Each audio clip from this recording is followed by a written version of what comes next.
Mas maganda yung kinakagat tayo eh. Para exciting. Ayun oh.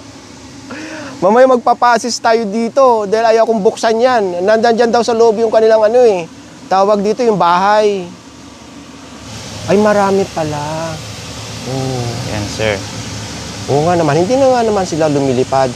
Ano ba ito? Ay, ito pala, may mga souvenir dito, yo. Oo. Ngayon, ang kakaiba dito, ngayon ako nakarinig. Ito, yung natural katol.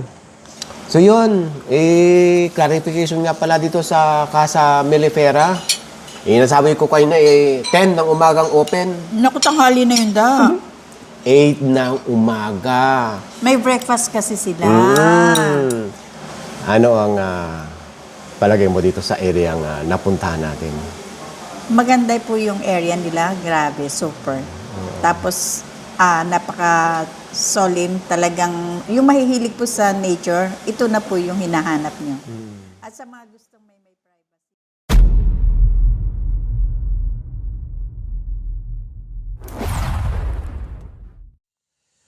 Magandang hapon sa inyong lahat.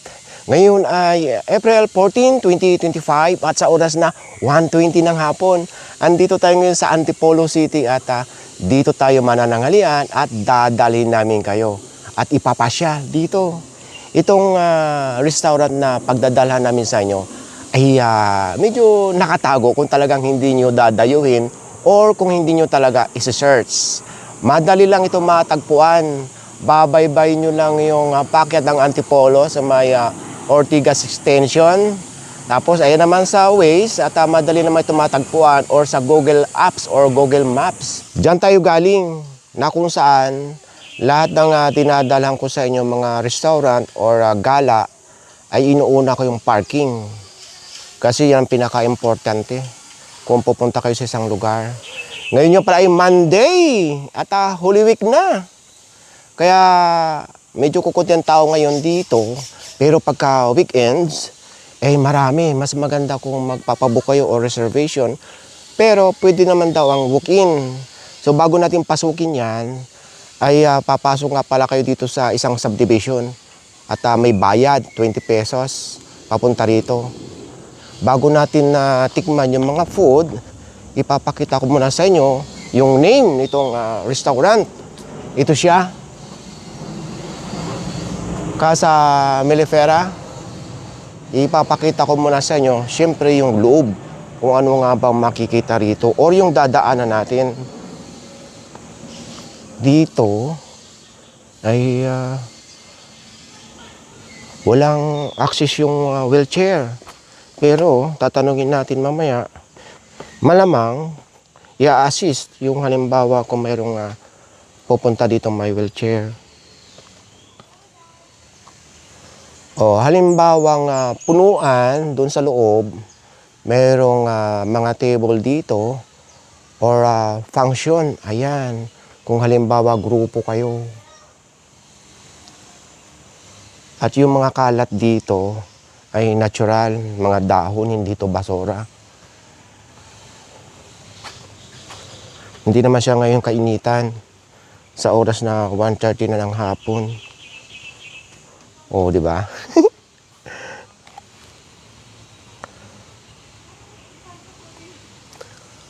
Ito yung kanilang alfresco. Pero meron din silang air condition na mga room para sa mga restaurant. Ito naman, ito yung bahay na may-ari. Bukas naman, ipasukin na natin. Si Sweetie na sa loob na.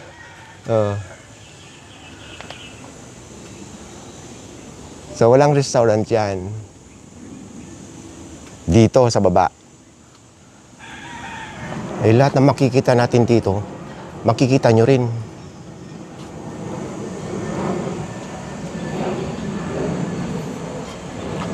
At napag-alaman ko, mayroong bee farm dito. Ito yung pinaka-resto.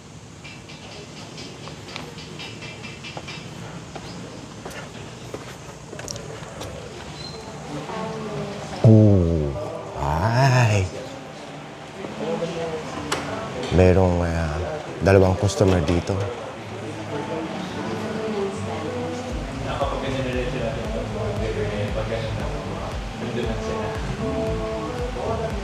Oh, tingnan mo yung ali. So itong restaurant na ito ay pwede itong ma-accommodate ng 50 packs. Ayun ang bee farm. Mamaya pupuntahan natin yan, ha. Hi, bati ka muna. Hello. Hello po. Sandali, wala pa siyang mic. Puntahan natin yung bee farm. May nakikita ako may mga lumilipad. Mas maganda yung kinakagat tayo para exciting. Ayun Mamaya magpapasis tayo dito dahil ayaw kong buksan yan. Nandan dyan daw sa loob yung kanilang tawag dito yung bahay. Ang harvest pala nito ay tuwing June. So wala tayong ma-harvest ngayon dito. Kaya pagbalik nyo or sa June, pwede na kayong mag-harvest at pwede nyo tikman at pati na rin makakabili kayo ng mga yung mga ganyan mga honey sa jar. Pwede nyo iuwi. May nakikita ko ayun ano kaya yan? Lizard? Hanggang dito yung mga bee or honey bee. Ngayon pagkapunuan daw, naglalagay pa rin sila dito ng lamesa or table. Ngayon, dudungaw tayo dito. Wala siyang amoy, fresh na fresh. Yung na-feel nyo rito. Nagliliparan na Magpapasis tayo ha.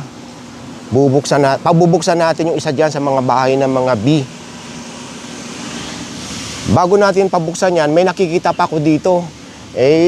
Nandito na lang tayo, kumplituhin na natin.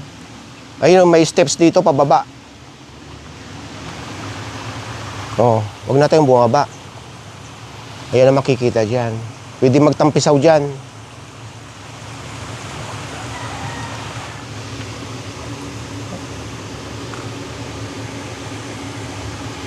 Ito si Marvin, ang mag-a-assist sa atin na magbubukas ng isang bahay ng bee.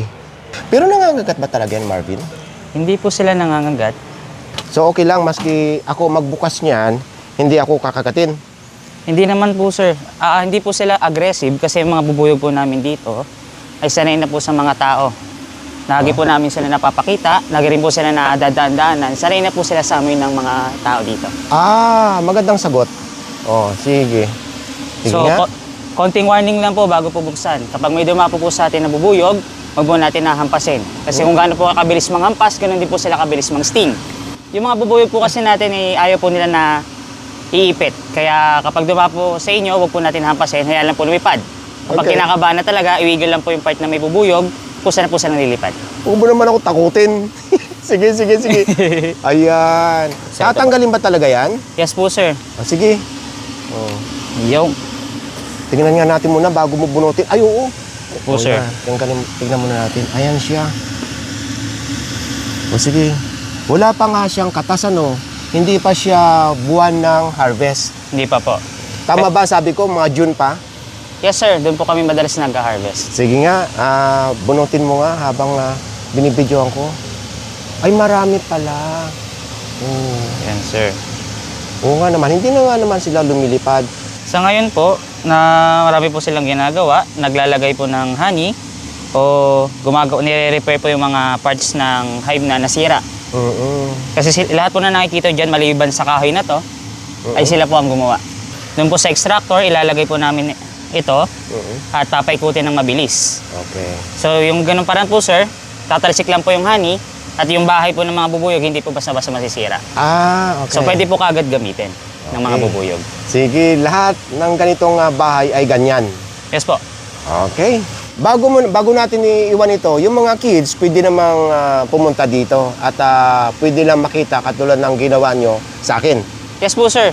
Patutusin po, meron po kaming detour na ang kadalasan na customer is puro estudyante po ng mga bata, mga homeschool na estudyante po. So yun po yung mga madalas namin na tutor dito. Bukod dito, may mga iba pa palang lugar dito na malapit dito na pwedeng pasyalan. Yes po sir, maripin po dito sa aming bee farm. Meron po kaming riverside at saka sa mga ducks po, pwede po natin sila i-feed. Ayun, nakita namin kayo nasa tabi ng creek. Yes po. Okay, tara, tikman natin yung mga food nila. Maraming salamat ulit sa iyo, Sir Marvin. Maraming salamat po. Ipakita ko na rin yung alfresco. Hindi ako makapasok kanina dahil mayroong kumakain dito.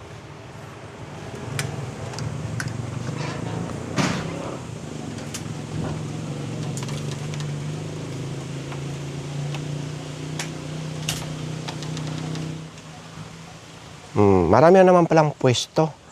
Depende na lang sa inyo kung saan yung gustong pumuesto rito. Ano ba ito? Ay, ito pala, may mga souvenir dito, yo. Oo. Ngayon, ang kakaiba dito, ngayon ako nakarinig, ito, yung natural katol.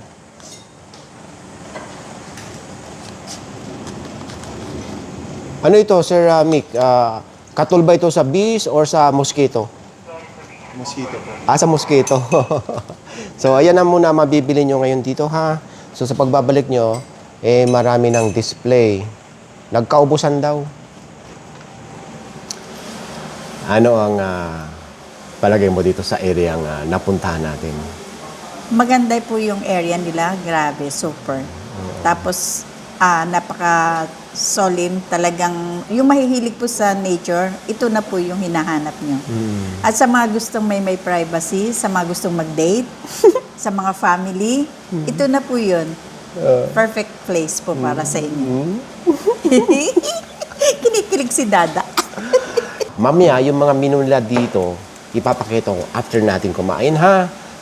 Pero walang picture dito sa menu, pero sa online, na kung saan ilalagay ko yung kanilang Facebook page sa kayong website sa description ng ating video. Ngayon, ang una natin titikman ay, sandali, bago ang lahat, ito, yung chicken at kabote, yung mushroom. Appetizer po nila. At ang suka daw nila dito ay nakaka-mukhasin talaga. Pinyakurat. Pinyakurat? Ito yung mushroom. Try natin. Ikaw nga, kung aasing nga talaga yung mukha mo.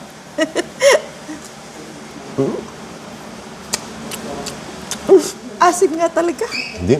Maasim na masarap, matamis-tamis. Oo nga. Parang homemade na pinakurat. Di ba? Maasim nga. Hindi na po namin masyadong damihan ng order kasi Ang importante yung lugar. yung lugar po. Dahil hindi namin mauubos. Kayo na lang, damihan nyo ng order dito pag pumunta kayo. Lalo pagka grupo. Masarap yung mushroom dahil crunchy. Masarap po mag-breakfast dito. Ang dami nilang siniserve na breakfast. Nakita mo na? Yung menu. Mamaya, papakita ko sa inyo.